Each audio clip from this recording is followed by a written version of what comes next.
Hello મિત્રો, જય Shri Krishna. Canada તરફથી બે મોટી અપડેટો. એક અપડેટ આપણે આજે શેર કરીશું કે હું તમારી સાથે આજે અપડેટ શેર કરીશ જેની અંદર પીઆરની અપડેટ આવશે, અને બીજી અપડેટ છે વર્ક પરમિટને લઈને અપડેટ છે. કંઈક નવી જ અપડેટ છે, એટલા માટે તમારા માટે બી જોવી ખાસ જરૂરી છે, કારણ કે ઘણા વિદ્યાર્થીઓ કેનેડામાં છે, જોબ નથી મળી રહી, પીઆરની વેઇટ કરી રહ્યા છે. આ લોકો માટે બી આ પ્રકારની વર્ક પરમિટો ઘણી મદદગાર સાબિત થઈ શકે એમ છે. બહુ માઇનોર એક કોશિશ છે કે જે તમારા સુધી પહોંચાડવાની કોશિશ કરશું. એ પહેલાં ચેનલ પર નવા છો, સબસ્ક્રાઈબ કરી દેજો અને નોટિફિકેશન ઓન કરજો. આપણે કેનેડાની પહેલી મોટી અપડેટથી સ્ટાર્ટ કરીએ કે જ્યાં આગળ કેનેડાનું એક મોટું પ્રોવિન્સ, જ્યાં આગળ અલ્બર્ટાની જ્યારે આપણે વાત કરીએ છીએ, તો ફાઇનલી અલ્બર્ટાના ખૂબ સરસ મજાના જે સિલેક્શનો આવ્યા છે હું તમારી સાથે શેર કરું. Alberta express entry stream priority sectors કન્સ્ટ્રક્શનની અંડરમાં 67ના કટ ઓફ સ્કોર પર 15 નંબર ઓફ ઇન્વિટેશન જે છે ઇસ્યુ કરવામાં આવ્યા છે. ત્યારબાદ જોઈએ તો અલ્બર્ટા ઓપોર્ચ્યુનિટી સ્ટ્રીમ્સની અંડરમાં એગ્રીકલ્ચરના 52વાળાને પ્રાયોરિટી આપવામાં છે. 52નો કટ ઓફ સ્કોર સિલેક્ટ થયો છે અને 118 જે છે નંબર ઓફ ઇન્વિટેશન્સ ઇસ્યુ કરવામાં આવ્યા છે. આની સાથે જ અલ્બર્ટા એક્સપ્રેસ એન્ટ્રી પ્રાયોરિટી સેક્ટર્સની જો હું તમને વાત કરું તો 405 નોમિનેશન જે છે એલોકેશન્સ એ થયા છે, એમાંથી 223 થઈ ગયા છે. બાકી કેટલા છે? 182. એટલે હજી જે લોકો આની અંદર આવે છે આ કેટેગરીમાં, એ લોકો માટે આ સારી વાત કહેવાય. કેન્ડિડેટની પૂલની અંદર ફરેલી ફાઇલો કેટલી છે? 4185. આ સાથે જ તે અલ્બર્ટા ઓપોર્ચ્યુનિટી સ્ટ્રીમની અંદરમાં એલોકેશન મળ્યું છે 2592 નંબર ઓફ ઇન્વિટેશન્સનું. 1524 જે છે ઇસ્યુ થઈ ગયા છે.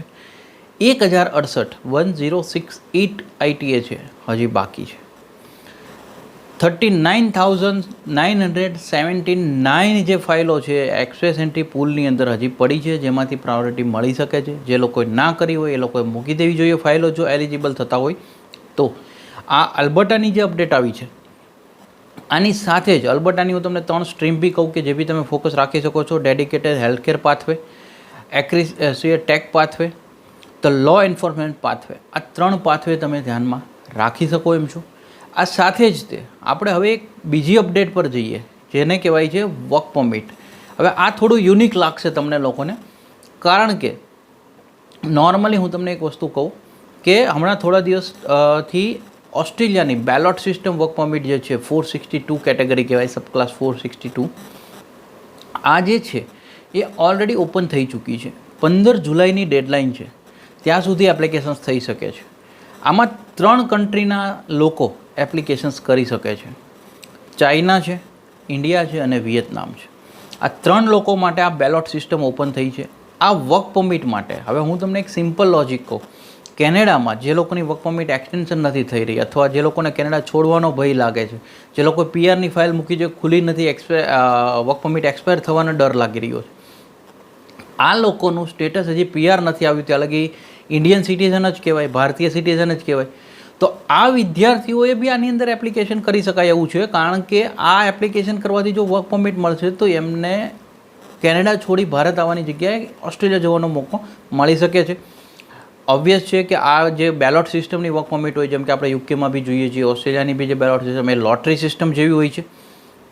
પરંતુ ઘણી વખતે એવું હોય છે કે મેં તમને ઘણા વિડીયોમાં બી કહું છું કે નાની જે પોઈન્ટ્સ છે ને આને ધ્યાનમાં રાખવા જોઈએ, કારણ કે આ એક કોઈ ક્લાયન્ટ સાથે જ વાત કરતાં ખ્યાલ આવ્યો કે હજી જે વિદ્યાર્થીઓ છે તો ભારતીય જ છે, તો એ લોકો બી તો આ એપ્લિકેશન્સ કરી શકે છે. પરંતુ ઘણી વખતે એવું થતું હોય કે ખાલી ભારતમાંથી જ લોકો ફોકસ કરતા હોય અથવા એપ્લિકેશન્સ કરતા હોય, કારણ કે મારે ઓસ્ટ્રેલિયા જવું છે, જેને એવી ઈચ્છા હોય એ લોકો આને ફોકસ રાખતા હોય છે. પરંતુ આ એ વિદ્યાર્થીઓ માટે કે જે કેનેડામાં વેઇટ કરી રહ્યા છે એમના માટે બી બેનિફિશિયલ છે. અને એ લોકો માટે શું કરવાનું છે એ કહું. ઓસ્ટ્રેલિયા ઇમિગ્રેશનની જે સાઇટ છે ત્યાં આગળ એક એકાઉન્ટ ક્રિએટ કરો, જેનું બાકી છે એ લોકોએ. એ જ કોને આમાં સમાવેશ થઈ શકશે? 18 થી 30 લોકોને. એટલે કે 31મું વર્ષ પૂરું થાય ત્યાં સુધીની જે બી એજવાળા છે એ બધાની અંદર એપ્લિકેશન્સ કરી શકે છે. હવે જે કેનેડામાં વિદ્યાર્થીઓ હશે 18 થી ઉપરના જ હશે ઓલરેડી. પાસપોર્ટની જે વેલિડિટી છે એટલીસ્ટ 1 યરવાળી રાખો તો તમારા માટે સારું છે. નેશનલ આઇડેન્ટિટી કાર્ડ જે ઇસ્યુ થયું છે એ તમારી પાસે સાથે રાખજો જ્યારે બી એપ્લિકેશન કરવા બેસો ત્યારે. ઈમેલ આઈડી જે તમે એક્ટિવ રાખતો હો, કારણ કે જ્યારે બી લોટરી ડ્રોમાં સિલેક્શન થશે તો તમને ઈમેલ આવશે, તો ઈમેલ આઈડી સિલેક્ટ રાખો. ઈમેલ આઈડીને તમારું વેરીફાઈ તમારે કરાવવાનું છે. રજિસ્ટ્રેશન તમારું એક ફોર્મ આવશે, એ તમારે ડિક્લેરેશન સાઇન કરીને ભરવાનું છે અને એની રજિસ્ટ્રેશન ફીસ છે ઓસ્ટ્રેલિયાના $25.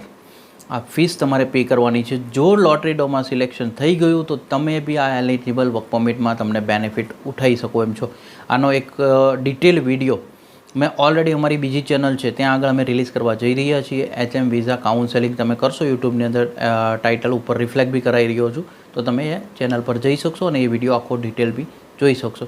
હા, તો આજે એવું હતું કે આ કેનેડાના જે મેઇન વિદ્યાર્થીઓ છે એમના સુધી મને એક પોઈન્ટ આવ્યો તો મેં તમારી સાથે શેર કર્યો છે કે નાની નાની કોશિશો તમારે અત્યારે કરતી રહેવી જોઈએ.